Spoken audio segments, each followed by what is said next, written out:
اگر ہم واپس راولپنڈی آئیں تو پلوشا اپنے باپ کے ساتھ لاؤنج میں بیٹھی پرجوش انداز میں بتا رہی تھی۔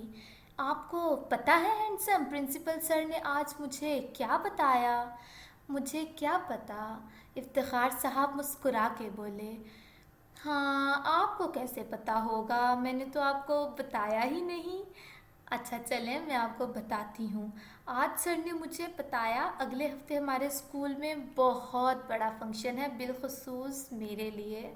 وہ پرجوش انداز میں بولی، کیونکہ میں نے 9th کلاس میں پورے ضلع میں دوسری پوزیشن لینے کے ساتھ ساتھ ڈسٹرکٹ لیول پہ تقریری مقابلے میں فرسٹ پوزیشن لی ہے۔ اس نے تفصیل سے بتایا۔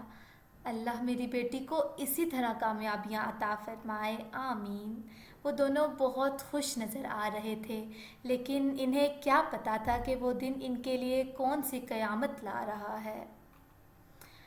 اسفند خان اور ان کی فیملی پنڈی پہنچ چکے تھے اور یہاں اسفند خان کے فلیٹ میں رکے تھے، جو اسفند خان صاحب نے 2 سال پہلے لیا تھا۔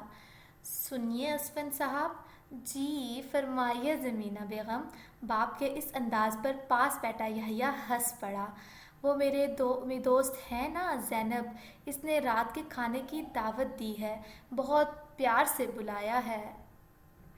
موم، دعوت پر سب پیار سے ہی بلاتے ہیں، کبھی آپ نے سنا کسی نے غصے سے دعوت پر بلایا ہو؟ وہ ماں کو چڑھانے والے انداز میں بولا۔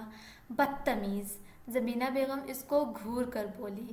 بیٹے کی بات پر اسفند خان مسکرا کے اٹھے اور زمینہ بیگم کو مخاطب کرتے ہوئے بولے، مجھے کچھ کام ہے، میں شام میں جلدی آ جاؤں گا، خدائے پامان۔ پلوشا، جی ہینڈسم، آج ہم کھانے کے بعد باہر چلیں گے، مجھے نہیں جانا آپ کے ساتھ۔ وہ جو کسی بات پہ ناراض تھی منہ بھچوڑے ہوئے بولی۔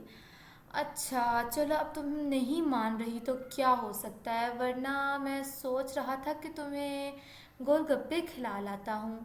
گول گپوں کا نام سنتے ہی پلوشا اپنی ساری ناراضگی بھول گئی اور بولی، اچھا اب اتنا انسسٹ کر رہے ہیں تو مان ہی جاتی ہوں۔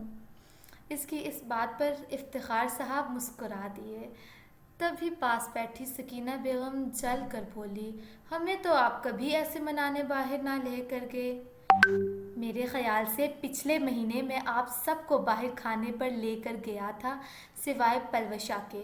افتخار صاحب سکینہ بیگم کو دیکھتے ہوئے بولے، ہاں تو میں نے کون سا اس کو منع کیا تھا، اپنی مرضی سے نہیں گئی تھی۔ جی جی میں بہتر جانتا ہوں وہ کس کی مرضی سے نہیں گئی تھی۔ ہمیں بھی اس منحوس کے ساتھ جانے کا کوئی شوق نہیں ہے، فہد ڈٹھائی سے بولا۔ فہد پلوشا کا بڑا بھائی، جو پلوشا کو اپنی ماں کا قاتل سمجھتا تھا، کیونکہ پلوشا کی پیدائش کے وقت اس کی ماں کی موت ہو گئی تھی۔ بکواس بند کرو تم اپنی، اسفند صاحب غصے سے سرخ ہوتے ہوئے بولے۔ پلوشا آنکھوں میں آنسو لیے ڈائننگ ٹیبل سے اٹھ کر کمرے کی طرف بھاگی۔ دوسری جانب لوازمات سے سجے ڈائننگ ٹیبل کے گرد اسفند اور زینب کی فیملی بیٹھی کھانا کھاتی خوشگپیوں میں مصروف تھی۔ اشر یحییٰ کو دیکھتے ہوئے بولا، یحییٰ کھانے کے بعد ایک ریس ہو جائے بائک کی؟ کیوں نہیں اشر، لیکن پہلے بتا دوں یحییٰ خان سواتی کو کبھی کوئی ہرا نہیں سکتا، لیکن اس بار انس راجپوت تمہیں ہرائے گا یحییٰ خان، چلو دیکھتے ہیں۔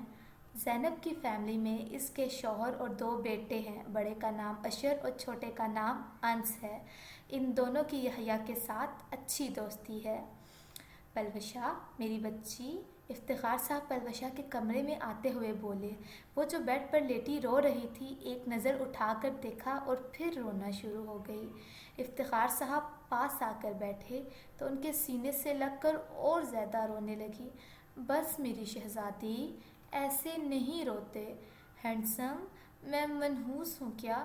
میری وجہ سے میری ماں مر گئی؟ وہ روتے ہوئے پوچھ رہی تھی۔ نہیں میری گڑیا، اس کی زندگی ہی اتنی تھی۔ تو پھر بھائی ایسا کیوں بولتا ہے؟ وہ نہ سمجھ ہے اور پھر میری بیٹی سے جلتا ہے، افتخار صاحب بہلانے والے انداز میں بولے۔ مگر ہینڈسم، اگر مگر کچھ نہیں، جلدی سے اٹھو اور تیار ہو جاؤ، گول گپے تمہارا انتظار کر رہے ہیں۔ ان کی اس بات پر پلوشا مسکرا دی۔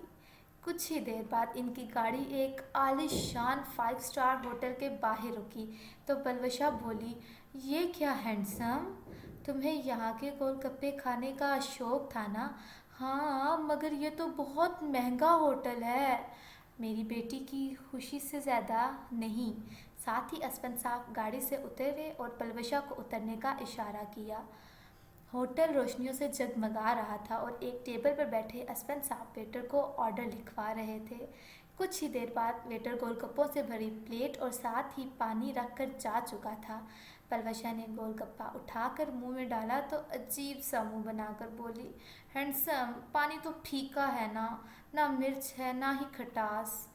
ویٹر سے کہیں اس میں تھوڑی املی اور مرچ ڈال کر لائے۔ اچھا اچھا میں بولتا ہوں۔